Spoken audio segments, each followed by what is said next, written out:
எதிர்கட்சி தலைவராக இருந்த போது மக்கள் மீது இருந்த கரிசனமும் அக்கறையும் முதலமைச்சராக வந்த பின்பு ஸ்டாலினுக்கு மறைந்து போனதுடைய மர்மம் என்ன? தமிழகத்திலே வரலாறு காணாத வகையில கடன் சுமை அதிகரித்திருக்கிறது. நேற்றைய தினம் தலைநகர் டெல்லி சென்ற மாண்புமிகு நிதித்துறையினுடைய அமைச்சர் தமிழக அரசுடைய கடன் சுமைகளுக்கு மத்திய அரசுதான் காரணம் என்று ஒரு புதிய விஞ்ஞான பதிலை சொல்லியிருக்கிறார்கள். தற்போது அமெரிக்க அரசின் வரி விதிப்பால் தமிழகத்திலே பொருளாதாரம் பாதிக்கப்பட்டுள்ளது என்ற கருத்தையும் வெளியிட்டிருக்கிறார். சிறு குறு தொழில்கள் நிறுவனங்கள் மூடப்படுவதும் இன்றைக்கு ஜிஎஸ்டி வரி குறைப்பால் 10,000 கோடி தமிழகத்திற்கு இழப்பு ஏற்பட்டுள்ளது என்றும் இதுதான் தமிழகத்தின் கடன் அதிகரிப்புக்கு காரணம் என்றும் மாண்புமிகு நிதி அமைச்சர் அவர்கள் ஆட்சி முடிகிற தருவாயில இந்த 4.5 ஆண்டு காலம் நாங்கள் ஆட்சிக்கு வந்தால் பொருளாதார வல்லுநர் குழு அமைத்து நாங்கள் நிதி சுமையை சீர்படுத்துவோம் என்று சிங்கமாக கர்ஜித்த அன்றைய ஸ்டாலின் இன்றைக்கு முதலமைச்சராக வந்ததற்கு பிறகு அவர் சொல்லுகிற ஒவ்வொரு கருத்துக்களும் சிங்கத்தின் கர்ஜனையாக எதிர்கட்சியிலே சொன்னதையெல்லாம் இப்போது அம்பலம் ஏறி இருக்கிறது. தங்களுடைய இயலாமை, தங்களுடைய அறியாமை, தங்களுடைய நிர்வாக குளறுபடி, புரிதல் இல்லாமை என்று இல்லாமையாலே தமிழகத்தை இல்லாமை ஆக்கியிருக்கிற இந்த திமுக இல்லாத அரசு.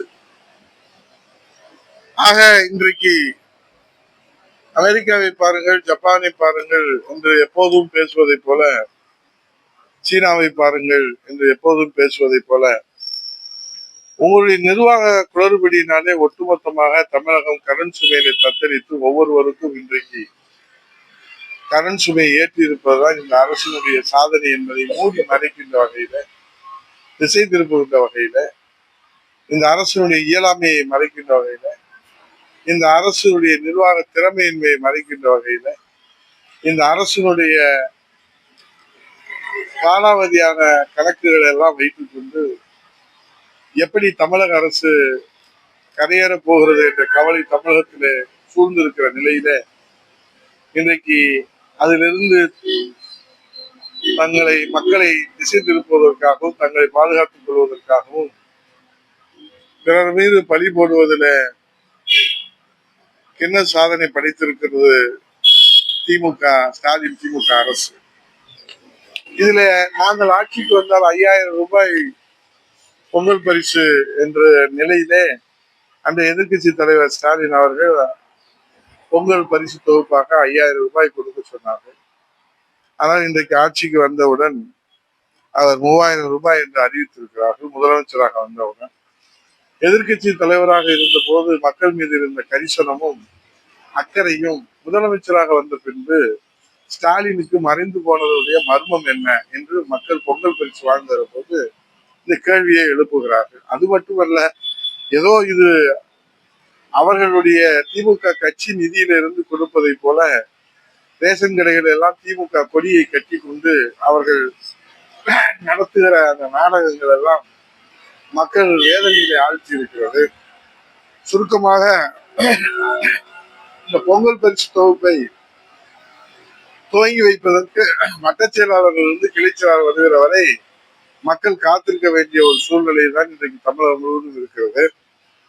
பல கடைகளிலே திமுகவுடைய அந்த கட்சிக்காரர்கள் வந்ததற்கு பிறகுதான் வழங்க முடியும் என்று ஒரு கட்டாயப்படுத்துகிற சூழ்நிலை இருக்கிறது. சுருக்கமாக உதயநிதி ஸ்டாலின் அவருடைய பாசையிலே சொல்ல வேண்டும் என்று சொன்னால், 5,000 ரூபாய் தருகிறேன் என்று பட்டை நாமத்தை போட்டு 3,000 ரூபாய் அறிவிப்பு வெளியிட்ட இந்த 3,000 கொடுப்பதற்கும் திமுக கட்சிக்காரர்களுடைய சொந்த நிதி போல நீங்கள் ஒரு நாடகத்தை நடத்துவது, இது ஒன்றும் உங்கள் அப்பன் வீட்டு பணம் அல்ல என்று உதயநிதி ஸ்டாலின் அவர்கள் சொன்னதையே அவர்களுக்கு நினைவு கூர்ந்து, இது மக்கள் வரி பணம், இது மக்கள் பணத்தை மக்களுக்கு கொடுப்பதற்கு எதற்கு இத்தனை ஆடம்பரமும் ஆரவாரமும் ஆர்ப்பாட்டமும்? திமுக கொடி கட்டி திமுக வட்டச்செயலாளர் வந்துதான் வழங்க வேண்டும் என்பது இந்த மரபுகளை எல்லாம் இன்றைக்கு உடைத்தெறிகிற ஒரு நிலை இருக்கிறது. ஆகவே இதற்கெல்லாம் இந்த கடன் சுமையில தத்தளிக்கிற இந்த தமிழகத்தை மீட்டெடுப்பதற்கு புரட்சி தமிழர் எடப்பாடி தலைமையில நாம் மக்களாட்சிக்கு மகுடம் சூட்ட நாம் அனைவரும் உறுதியேற்க வேண்டும். இந்த தை திருநாள் பிறக்கின்ற இந்த நாளிலே நாம் அனைவரும் உறுதியேற்று வெற்றி வாகை சூட வேண்டும். புரட்சி தமிழர் எடப்பாடி தலைமையில மக்களாட்சிக்கு மகுடம் சூட்ட வேண்டும் என்று வணங்கி கேட்டு விடைபெறுகிறேன். நன்றி, வணக்கம். செய்திகளை உடனுக்குடன் தெரிந்து கொள்ள கீழ்கண்ட கேபிள் மற்றும் டிடிஹெச் நெட்வொர்க்குகளில் எம்நாடு செய்தி தொலைக்காட்சியை காணுங்கள். பாதகம் செய்பவரை கண்டால் நாம் பயம் கொள்ளலாகாது பாப்பா. மோதி மிதித்து விடு பாப்பா, அவர் முகத்தில் உமிழ்ந்து விடு பாப்பா. அண்மை செய்திகளை உடனுக்குடன் தெரிந்து கொள்ள இணைந்திருங்கள் எம்நாடு தொலைக்காட்சியுடன்.